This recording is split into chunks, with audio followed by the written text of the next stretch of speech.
ನಮಸ್ತೆ ವೀಕ್ಷಕರೇ, ನಾನು ಈ ದಿನ ಒಂದು ಕಪ್ ಅಕ್ಕಿ ಹಿಟ್ಟಿನಲ್ಲಿ ದಿಢೀರಾಗಿ ತುಂಬ ಗರಿಗರಿಯಾದಂಥ ಒಂದು ಹೊಸ ರೀತಿಯ ಸ್ನ್ಯಾಕ್ಸ್ ಮಾಡೋದು ಹೇಗೆ ಅಂತ ತೋರಿಸ್ಕೊಡ್ತಾ ಇದ್ದೀನಿ.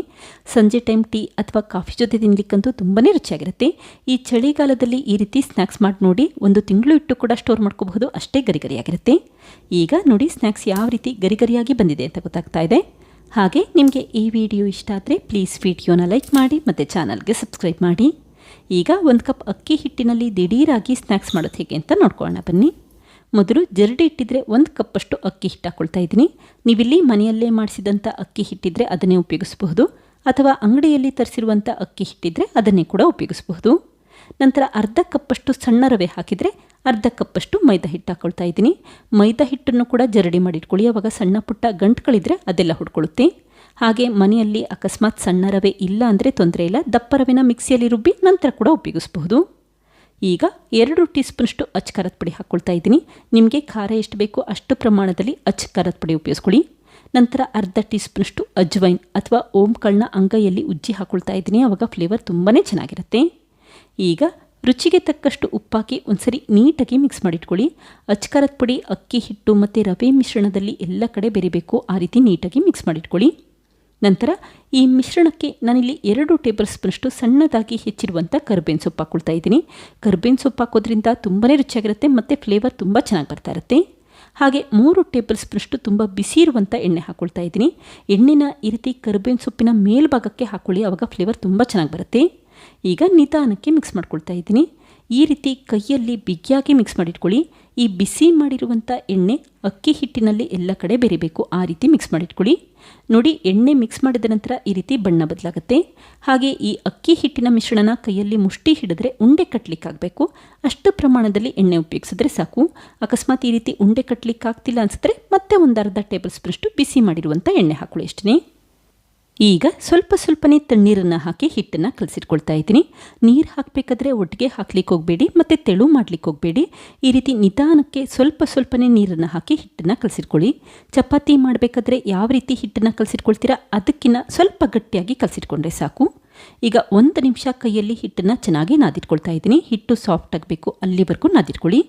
ನೋಡಿ, ಈಗ ಚೆನ್ನಾಗಿ ಮಿಕ್ಸ್ ಮಾಡಿಟ್ಕೊಂಡಿದ್ದೀನಿ. ನೋಡಿ, ಸ್ವಲ್ಪ ಈ ರೀತಿ ಗಟ್ಟಿಯಾಗಿ ಕಲಸಿಟ್ಕೊಂಡ್ರೆ ಸಾಕು. ಈಗ ತಕ್ಷಣವೇ ನೀವು ಸ್ನ್ಯಾಕ್ಸ್ನ ಮಾಡ್ಕೋಬಹುದು, ಹಿಟ್ಟನ್ನು ನೆನೆಸೋ ಅವಶ್ಯಕತೆ ಇಲ್ಲ. ಈಗ ಕಲಸಿರುವಂಥ ಹಿಟ್ಟಿನಲ್ಲಿ ಸ್ವಲ್ಪ ಭಾಗನ ತೆಗೆದಿಟ್ಕೊಂಡಿದ್ದೀನಿ. ಉಳಿದಿರುವಂಥ ಹಿಟ್ಟಿಗೆ ಲಿಡ್ ಕ್ಲೋಸ್ ಮಾಡಿ ಹಾಗೆ ಎತ್ತಿಟ್ಕೊಳ್ಳಿ, ಆವಾಗ ಹಿಟ್ಟು ಒಣಗೋದಿಲ್ಲ. ನಂತರ ಒಂದು ಪ್ಲಾಸ್ಟಿಕ್ ಹಾಳೆ ಮೇಲೆ ಹಿಟ್ಟನ್ನು ಇಟ್ಟಿದ್ರೆ ಮತ್ತೊಂದು ಪ್ಲಾಸ್ಟಿಕ್ ಹಾಳೆಯಿಂದ ಕವರ್ ಮಾಡಿಟ್ಕೊಂಡಿದ್ದೀನಿ. ಈಗ ನಿಧಾನಕ್ಕೆ ಲಟ್ಟಿಸ್ಕೊಳ್ತಾ ಬನ್ನಿ. ತುಂಬ ದಪ್ಪನಾಗಿರೋದು ಬೇಡ, ಸ್ವಲ್ಪ ತೆಳುವಾಗಿ ಲಟ್ಟಿಸಿಟ್ಕೊಳ್ಳಿ, ಆವಾಗ ಸ್ನ್ಯಾಕ್ಸ್ ಕೂಡ ಗರಿಗರಿಯಾಗಿ ಬರುತ್ತೆ. ಹಾಗೆ ಈ ಪ್ಲಾಸ್ಟಿಕ್ ಶೀಟ್ಗೆ ಎಣ್ಣೆ ಏನು ಸ್ಪ್ರೆಡ್ ಮಾಡೋದು ಬೇಡ, ಹಾಗೆ ಲಟ್ಟಿಸ್ಕೋಬಹುದು. ಈಗ ಪ್ಲಾಸ್ಟಿಕ್ ಶೀಟ್ನ ತೆಗೆದಿಟ್ಕೊಂಡಿದ್ರೆ ಈ ರೀತಿ ಒಂದು ಬಟ್ಲಲ್ಲಿ ರೌಂಡ್ ಶೇಪಲ್ಲಿ ಕಟ್ ಮಾಡ್ಕೊಳ್ತಾ ಇದ್ದೀನಿ.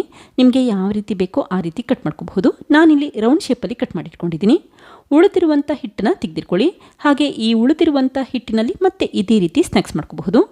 ಈಗ ಸಣ್ಣ ಸಣ್ಣದಾಗಿ ತೂತ ಮಾಡ್ಕೊಳ್ತಾ ಇದ್ದೀನಿ, ಆವಾಗ ಪೂರಿ ರೀತಿ ಉಬ್ಬೋದಿಲ್ಲ, ಸ್ನ್ಯಾಕ್ಸ್ ತುಂಬಾ ಗರಿಗರಿಯಾಗಿರುತ್ತೆ ಅಂತಷ್ಟೇ. ಇದೇ ಸಮಯದಲ್ಲಿ ಎಣ್ಣೆ ಕೂಡ ಬಿಸಿ ಮಾಡಲಿಕ್ಕೆ ಇಟ್ಟಿದ್ದೀನಿ. ಎಣ್ಣೆ ತುಂಬ ಬಿಸಿ ಆಗಿರೋದು ಬೇಡ, ಸ್ವಲ್ಪ ಬಿಸಿ ಇದ್ದರೆ ಸಾಕು. ತಕ್ಷಣವೇ ಈ ಮಾಡಿಟ್ಟಿರುವಂಥ ಸ್ನ್ಯಾಕ್ಸ್ಗಳನ್ನ ಒಂದೊಂದೇ ಎಣ್ಣೆಗೆ ಹಾಕ್ಕೊಳ್ತಾ ಬನ್ನಿ. ನೋಡಿ, ಈ ರೀತಿ ನಿಧಾನಕ್ಕೆ ಎಣ್ಣೆ ಮೇಲ್ಭಾಗಕ್ಕೆ ಬರಬೇಕು, ಅಷ್ಟು ಬಿಸಿಯಾಗಿದ್ದರೆ ಸಾಕು.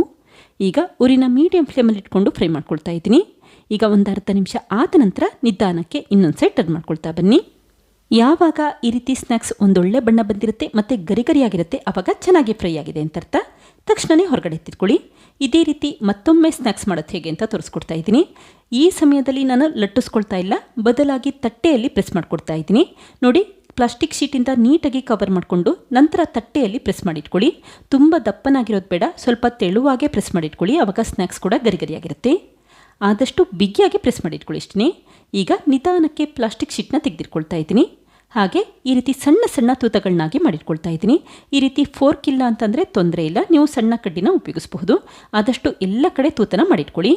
ನೋಡಿ, ಇಷ್ಟು ತೆಳುವಾಗಿ ಲಟ್ಟಿಸಿಟ್ಕೊಂಡ್ರೆ ಸಾಕು. ಲಟ್ಟಿಸೋದಾದರೆ ತೆಳುವಾಗಿ ಲಟ್ಟಿಸ್ಕೊಳ್ಳಿ, ಅಥವಾ ತಟ್ಟೆಯಲ್ಲಿ ಪ್ರೆಸ್ ಮಾಡಿಕೊಂಡ್ರೆ ಈ ರೀತಿ ತೆಳುವಾಗಿ ಪ್ರೆಸ್ ಮಾಡಿಟ್ಕೊಳ್ಳಿ, ಆವಾಗ ಸ್ನ್ಯಾಕ್ಸ್ ಕೂಡ ಗರಿಗರಿಯಾಗಿರುತ್ತೆ. ಈಗ ನಿಧಾನಕ್ಕೆ ಎಣ್ಣೆಗೆ ಹಾಕ್ಕೊಳ್ತಾ ಇದ್ದೀನಿ. ಎಲ್ಲ ಸ್ನ್ಯಾಕ್ಸ್ನು ಈ ರೀತಿ ಕಡಿಮೆ ಎಣ್ಣೆಯಲ್ಲೇ ಫ್ರೈ ಮಾಡ್ಕೋಬಹುದು. ಈ ಸ್ನ್ಯಾಕ್ಸ್ ಎಣ್ಣೆ ಕೂಡ ಇರೋದಿಲ್ಲ, ತುಂಬಾ ಗರಿಗರಿಯಾಗಿರುತ್ತೆ. ಆದಷ್ಟು ಉರಿನ ಮೀಡಿಯಂ ಫ್ಲೇಮಲ್ಲಿ ಇಟ್ಕೊಂಡು ಫ್ರೈ ಮಾಡಿಟ್ಕೊಳ್ಳಿ. ದೊಡ್ಡ ಸ್ಟವ್ ಆದರೆ ಉರಿನ ಮೀಡಿಯಂ ಫ್ಲೇಮ್ಗಿನ ಸ್ವಲ್ಪ ಕಡಿಮೆ ಇಟ್ಕೊಳ್ಳಿ ಅಷ್ಟೇ. ಸಣ್ಣ ಸ್ಟವ್ ಆದರೆ ಉರಿನ ಮೀಡಿಯಂ ಫ್ಲೇಮಲ್ಲಿ ಇಟ್ಕೊಂಡು ಫ್ರೈ ಮಾಡಿಟ್ಕೊಳ್ಳಿ. ನೋಡಿ, ಯಾವಾಗ ಈ ರೀತಿ ಗರಿಗರಿಯಾಗಿರುತ್ತೆ ಆವಾಗ ತಕ್ಷಣವೇ ಹೊರಗಡೆ ಎತ್ತಿಟ್ಕೊಳ್ಳಿ. ಈಗ ಮಾಡಿಟ್ಟಂಥ ಸ್ನ್ಯಾಕ್ಸ್ನ ಮತ್ತೊಂದು ಪ್ಲೇಟ್ಗೆ ಜೋಡಿಸ್ಕೊಳ್ತಾ ಇದ್ದೀನಿ. ಕೇವಲ 1 ಕಪ್ಪಷ್ಟು ಅಕ್ಕಿ ಹಿಟ್ಟಿದ್ರೆ ಸಾಕು, ಒಂದು 30-50 ಸ್ನ್ಯಾಕ್ಸ್ಗಳನ್ನ ಮಾಡಿಟ್ಕೋಬಹುದು. ನಾನು ಮೊದಲೇ ಹೇಳಿದಾಗೆ ಈ ಸ್ನ್ಯಾಕ್ಸ್ಗಳನ್ನ ನೀವು ಸ್ಟೋರ್ ಮಾಡಿ ಕೂಡ ಇಡಬಹುದು. ಆದಷ್ಟು ಏಟೆಡ್ ಬಾಕ್ಸಲ್ಲಿ ಸ್ಟೋರ್ ಮಾಡಿಟ್ಕೊಳ್ಳಿ ಅಷ್ಟೇ. ನೋಡಿದ್ರಲ್ಲ ಫ್ರೆಂಡ್ಸ್, ಎಷ್ಟು ಸುಲಭವಾಗಿ 1 ಕಪ್ ಅಕ್ಕಿ ಹಿಟ್ಟಿನಲ್ಲಿ ದಿಢೀರಾಗಿ ಗರಿಗರಿಯಾದಂಥ ಸ್ನ್ಯಾಕ್ಸ್ ಯಾವ ರೀತಿ ಮಾಡಿದೆ ಅಂತ ಗೊತ್ತಾಯ್ತಲ್ವಾ. ಈ ಚಳಿಗಾಲದಲ್ಲಿ ಸಂಜೆ ಟೈಮ್ ಟೀ ಅಥವಾ ಕಾಫಿ ಜೊತೆ ತಿನ್ನಲಿಕ್ಕಂತೂ ತುಂಬಾ ರುಚಿಯಾಗಿರುತ್ತೆ. ಒಂದ್ಸರಿ ಟ್ರೈ ಮಾಡಿ ನೋಡಿ, ಖಂಡಿತ ಮತ್ತೆ ಮಾಡ್ತೀರಾ. Thank you. ಲೈಕ್ ಮಾಡಿ ಮತ್ತು ಸಬ್ಸ್ಕ್ರೈಬ್ ಮಾಡಿ.